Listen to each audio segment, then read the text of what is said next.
réfléchir politiquement, c'est quoi? C'est se donner un système social, une organisation des échanges, une organisation des relations qui nous émancipe, en tout cas qui nous porte toujours vers quelque chose, qui nous émancipe de quelque chose.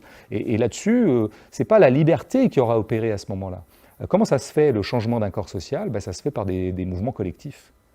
C'est ça l'intérêt des mouvements collectifs, c'est quoi? C'est qu'en fait, parce que quelqu'un qui effectivement voudrait s'émanciper lui-même, c'est un petit peu ce que disait Marx à propos de certains philosophes, c'est l'équivalent de quelqu'un qui, étant en train de se noyer, essaie de se sauver de la noyade en se prenant par les cheveux.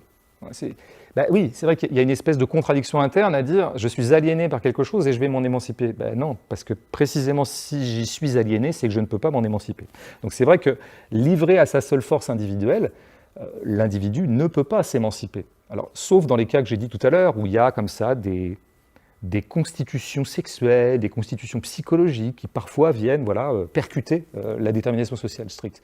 Mais en général, ce sur quoi on peut compter, c'est que l'ensemble des déterminations individuelles se coagulent les unes les autres et produisent une détermination qui soit surnuméraire par rapport aux déterminations individuelles. Produire ce que les situationnistes appelaient une situation. C'est pour ça qu'ils s'appelaient situationnistes. Et les gens du comité invisible qui sont post-situ l'ont très bien dit, il faut créer des situations. Et c'est ça le grand intérêt des mouvements sociaux, en fait.